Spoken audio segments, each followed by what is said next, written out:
Puede acabar con vidas, puede costar vidas. Le dicen como que no haga eso o haz eso. Ajá, del partido. Entonces, ¿Realmente existe una democracia en ese sentido? simplemente quiere la posición por el título, por el cargo, por los beneficios. ¿Usted está a favor de que cada partido... Yo creo que nosotros nos debemos es al bien común, a la ciudadanía, al pueblo. Fue respondida la pregunta. Bienvenidos a esta nueva entrega de Legisla conmigo. Yo soy el diputado José Horacio y hoy tenemos un episodio muy divertido. Yo estoy emocionado porque esta vez vamos a tener como protagonistas a jóvenes de la generación Z. Jóvenes que, inician su vida de adultos, que van a votar por primera vez este año, como a ejercer ese derecho de ciudadanía, y que son quienes harán las preguntas. Y yo estaré aquí para responder.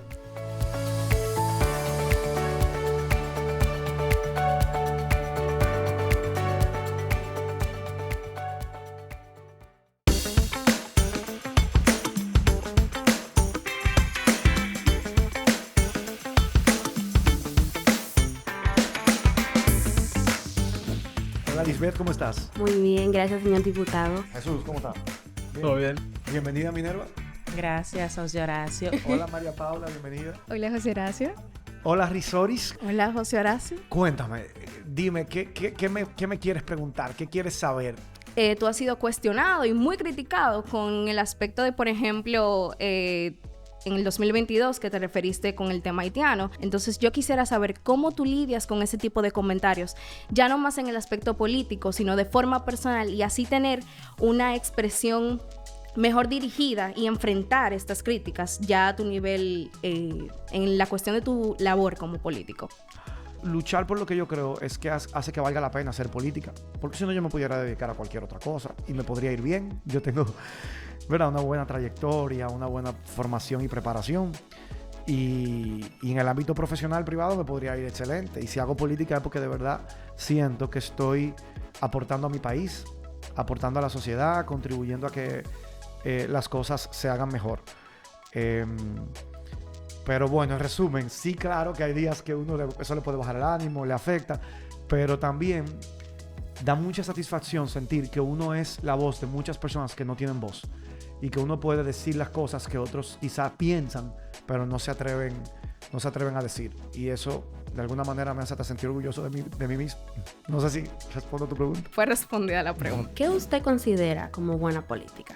Para mí la buena política tiene muchos componentes, porque la buena política es esa que suma seguidores, que suma y construye una mayoría, no alrededor del que hay para mí, sino que hay para el país.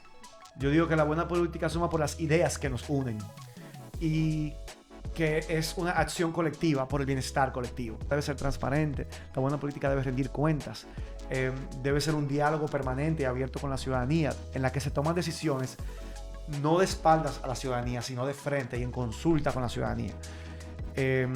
Y yo creo que este país necesita buena política para echar para adelante. Usted mencionaba sobre ese proyecto de ley de los debates obligatorios. Usted mencionaba en una entrevista en septiembre del año pasado con Edith Febles de que los partidos dominicanos están llenos de oportunismo, porque la gente no va porque tengan como ideas iguales, sino que buscan eso de querer tener como posición de que esta persona me va a ayudar. Entonces, ¿qué usted piensa sobre eso del oportunismo y de los partidos políticos dominicanos? Bueno, justamente que nosotros hemos llegado a la política, Opción Democrática, para tratar de cambiar esa lógica, de entender que lo que debe unirnos en un proyecto político común son las ideas comunes en las que creemos y por las que abogamos. Y eso es bueno porque una de las cosas que más se le critica a los diputados es cuando actúan porque le bajan línea. ¿Tú has oído ese concepto? Sí, como que le bajaron línea. Le dicen como que no haga eso o haz eso. Ajá, del partido. Entonces ellos hacen lo que diga el partido. Yo digo que un partido que se une por las ideas que comparten, que sus miembros deciden, vamos a estar en el mismo partido porque creemos en la defensa y en la protección del medio ambiente, porque creemos en mejores salarios. O sea, cuando nos unimos por las ideas comunes que compartimos, ese partido no tiene que bajar línea a sus diputados. ¿Por qué? Porque pensamos igual. Y si pensamos igual a la hora de votar por un proyecto de ley, no me tienen que bajar línea, porque yo, actuando por mis propias convicciones, ya sé cómo debo votar por un proyecto. Y sin embargo, cuando tú vas, por ejemplo, estamos discutiendo un proyecto de ley en la Cámara de Diputados que se está viendo ¿qué sanción se le va a dar a los funcionarios corruptos? Entonces hay algunos que quieren sanciones bajitas y leves para los funcionarios corruptos y otros decimos no, deben haber sanciones ejemplares porque robar al patrimonio público es robarle a todos los dominicanos. Sí. Incluso robarle al Estado de alguna manera es también,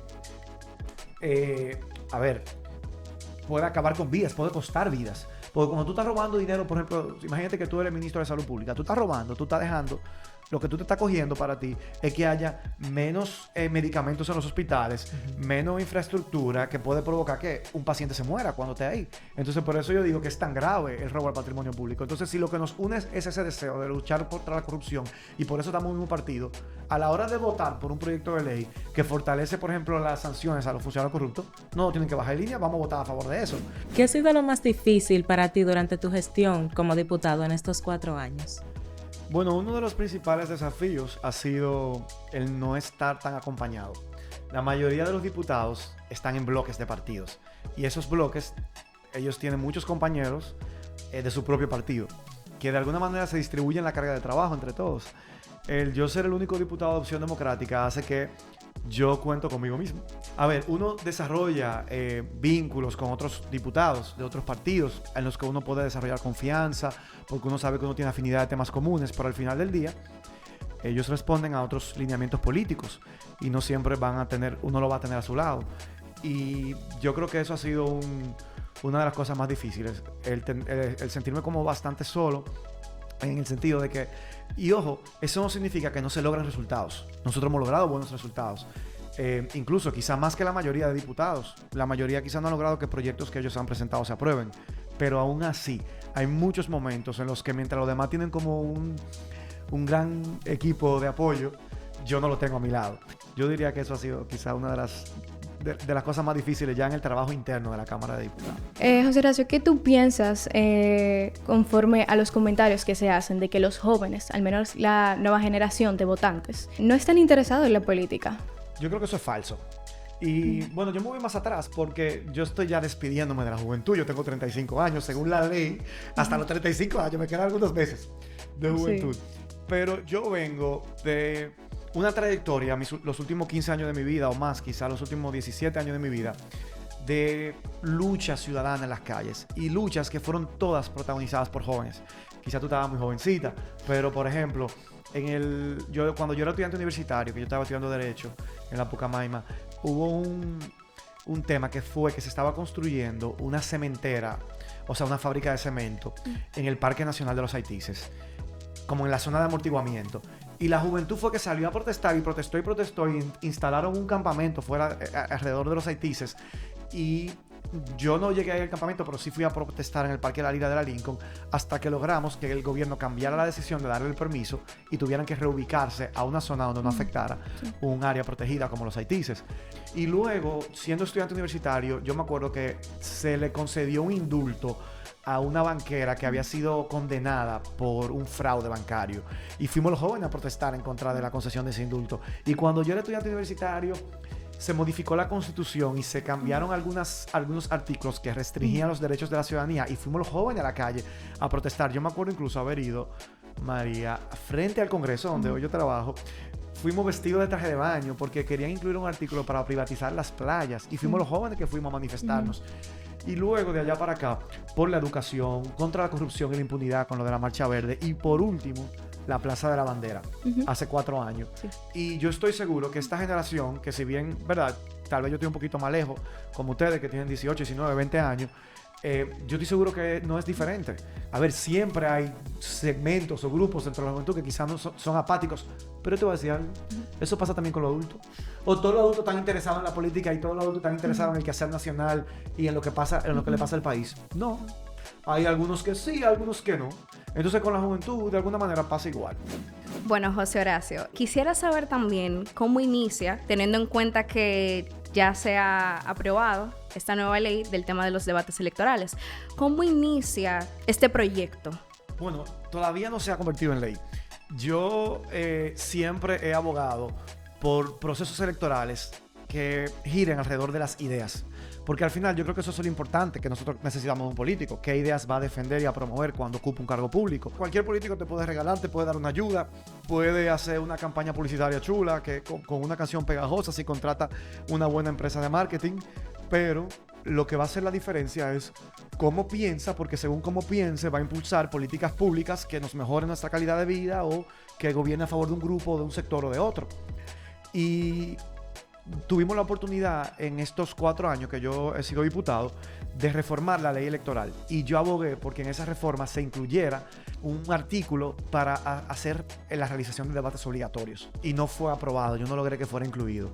Entonces, como quedó fuera y la reforma se aprobó, teníamos la idea junto con otro compañero de Opción Democrática de mi partido, que se llama Samuel Bonilla. Él es candidato a diputado por la circunscripción 2. Él también tenía como ese interés y esa idea, y a él se le ocurrió, bueno, pero si tú no lograste que fuera incluido en la reforma electoral, podemos hacer una ley aparte. Y él tenía esa propuesta entre sus propuestas de campaña.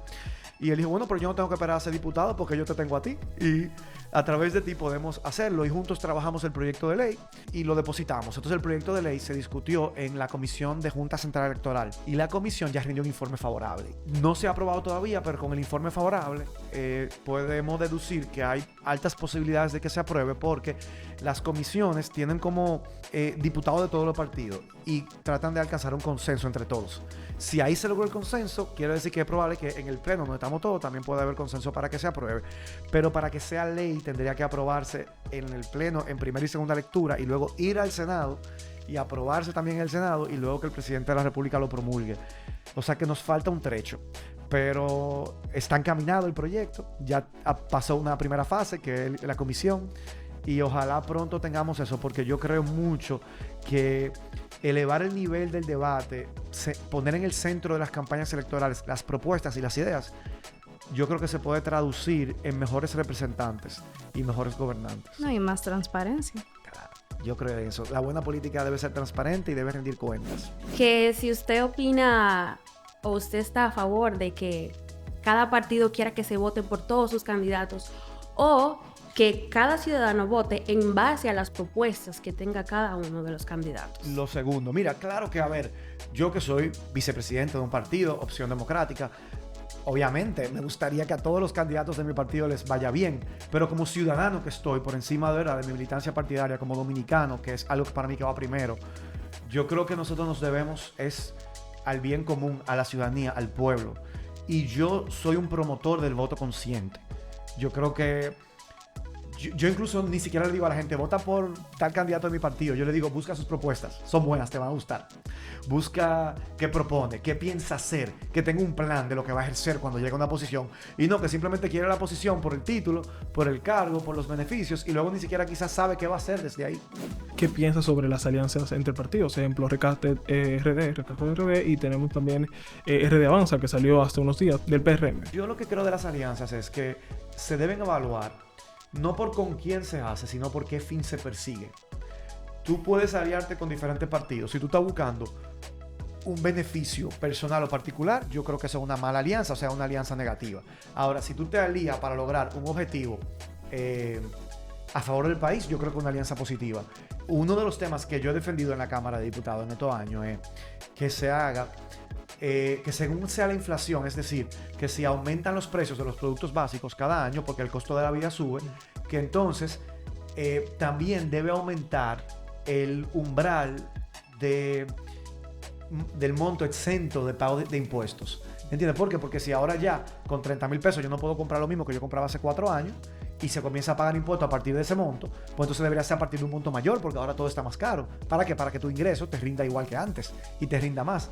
Y si yo tengo, por ejemplo, a veces que hacer alianzas con partidos, con diputados de otros partidos, y a llegar a acuerdos con ellos para lograr que eso se apruebe, yo creo que es una buena alianza. ¿Por qué? Porque está pensando como centro, no de que vamos a juntarnos para aprovecharnos y con una ley que nos beneficia a nosotros, sino que beneficia al país. Y José Horacio, ¿de qué te sientes orgulloso como diputado? Bueno, de muchas cosas, pero yo creo que la más importante es de la prohibición del matrimonio infantil. Yo sé que ese es un esfuerzo que al final es el resultado de una lucha colectiva, de muchas organizaciones de la sociedad civil que impulsaron el tema, que lo visibilizaron, de que aquí está pasando ese problema en República Dominicana. Pero al final del día, yo creo que si yo no hubiera sido electo diputado en el 2020, hoy en día la ley lo seguiría permitiendo. Y falta mucho por avanzar, porque no basta con prohibirlo en la ley, se sigue dando en la realidad. Ya eso le toca al Poder Ejecutivo desde la presidencia impulsar políticas públicas para prevenirlo. ¿Cómo? Previniendo embarazos adolescentes no deseados a través de educación sexual integral, acceso a métodos anticonceptivos y otros mecanismos, pero que yo creo que también va muy asociado a mejorar las condiciones de vida de los segmentos más pobres de la sociedad. Porque en la mayoría de los segmentos donde se dan esas uniones, es en los quintiles, en los grupos de población más pobres del país, donde quizá las familias no tienen la posibilidad de seguir manteniendo ya un adolescente en su hogar para que pueda seguir estudiando, y entonces terminan entregándola a un adulto. Y era un mecanismo, el matrimonio, que se utilizaba el agresor para no tener que pagar ante la justicia.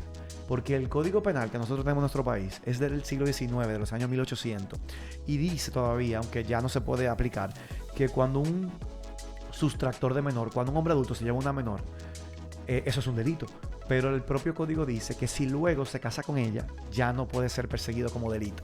Y como ahora con esa ley ya no podrá casarse, ya no tiene un mecanismo para salir impune, para no pagar consecuencias de ese delito.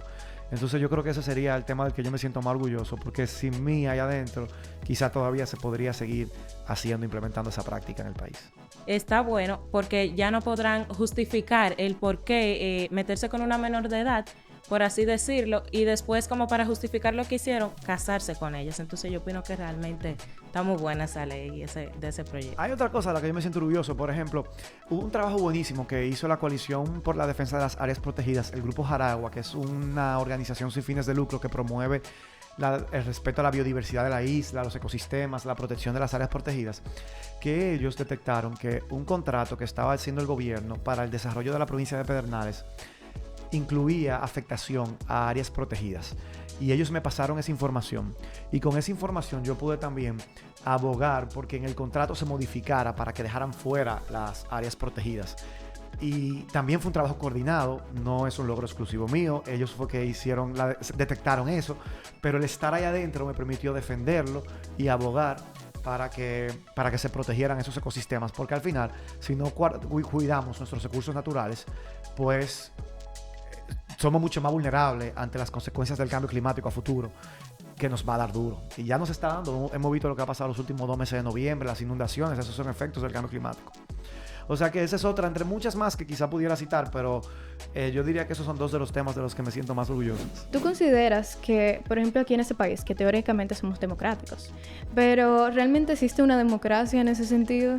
O sea, en la práctica, que se supone que la democracia funciona en base al voto de los ciudadanos, pero realmente es democracia si los ciudadanos están realmente y correctamente informados de a quién van a votar y todo ese proceso. Yo creo que es una democracia a medias, en construcción.